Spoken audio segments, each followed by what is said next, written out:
Hi, it's John Michaela with Michaela Mortgage Planning at Dart Bank, and we're here with you for the second episode in our series on the top 4 things that you need to know about the future of mortgage rates and real estate from the impact of the coronavirus. So on our last episode, we talked about the potential direction of interest rates and the effects inside of those that would drive those rates, providing you with information to make decisions on where you think things could go. We talked about how interest rates, as they could go up, that would affect what we call the demand curve for real estate and real estate prices. So supply and demand is basic economics. With a demand curve in real estate, you actually have several factors that will influence that. And when we talk about the demand curve, we're talking about an actual shift. So things moving demand, like interest rates. Obviously, if rates go up, there are people that will be less interested in buying a home. So that shifts your demand curve down. And when you follow along a supply line, that actually will drop prices. So that's the function of a supply and demand curve. Another factor that goes into demand curves are affordability. Rent versus own. Are you in an area where rent becomes more expensive or less expensive than owning a home? Those types of factors, affordability, aren't being impacted as much as some of the other factors because they were already set. In other words, the coronavirus didn't come out and automatically affect rental markets or our housing prices directly. Another item that is really a constant before we look back just 2 months ago is demographics. With demographics, we've looked at baby boomers with a lot of disposable income buying second homes, selling homes with lots of equity to maybe build or buy their dream home. We're looking at millennials where that group of buyers, there was bad press about millennials living in basements of parents' homes and stuff. But the fact is, millennials are they're an educated group of sophisticated buyers that have saved some money, and they're out buying homes. And there's a large number of millennials that they're impacting the demographics of the real estate market and creating a lot of demand. So really, what we're seeing in demographics is a housing shortage. An indication of that, if we look really before what happened, back in February or March, is that sales were moving up again. Part of that was a factor because of lower interest rates.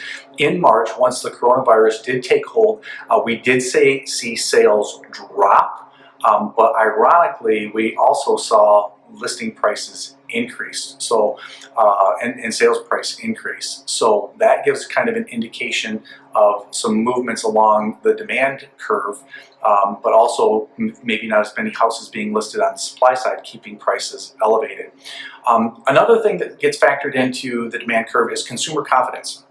Consumer confidence is, kind of the psychology behind things, kind of like the stock market. We see the stock market rallying, which is very unusual for a lot of the negative economic news that we're seeing, high unemployment rates, uncertainty with job growth or business prospects. But there's a psychology that's taking place there. So what will the psychology or the psyche of the American consumer look like as we come out of that? That's a big variable. So that's something you want to consider and have factored in when you're looking at the demand curve on, for real estate.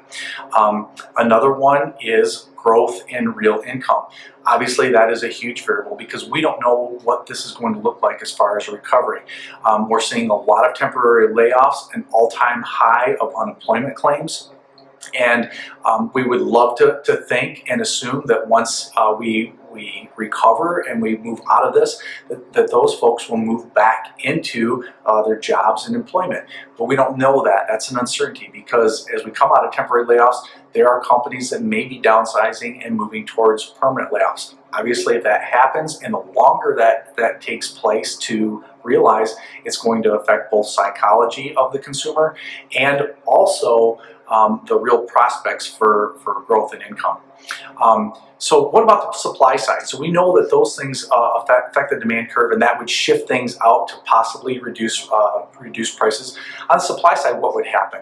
Well, one thing would be, if building costs went up, or things happened that would affect, the building market, new home starts, and the supply shift would move in, that would have an impact. But it could also impact pricing as well. We already know that we had a shortage in our inventory for home sales, and if supply moves towards shifting in the opposite direction, that inventory is going to drop and actually, again, could support higher prices. One thing that I am hearing a lot is that this recession is very similar to the housing crisis. I will have to disagree with that fact, and that the 2008 recession that we saw had different impacts. So there were a lot of other factors that would have affected a supply curve.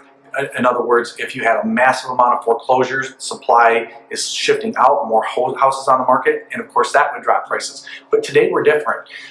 We have more reasonable lending standards. In 2008 or prior, the lending practices were out of control. There was stories of the server that was buying three $800,000 homes, and stories like that. We saw that there was massive amounts of speculation, foreign investment in where people were coming into Florida and buying condominiums at 4 or 5 at a time for resale. Flipping houses, we had investors go on the market trying to speculate on flipping homes. You had builders building spec homes. So there was a mass amount of inventory, there was a massive amount of speculation, and finally you had government initiatives that were promoting housing for everyone.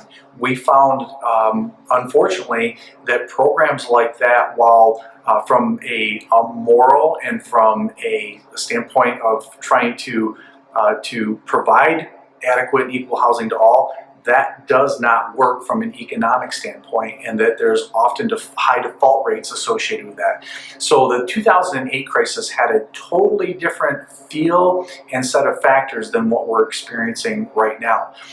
With that having been said, that will lead us into our next episode to talk about why all recessions or economic downturns are not the same. So please stay tuned, subscribe to us, and we'll see you on the next episode.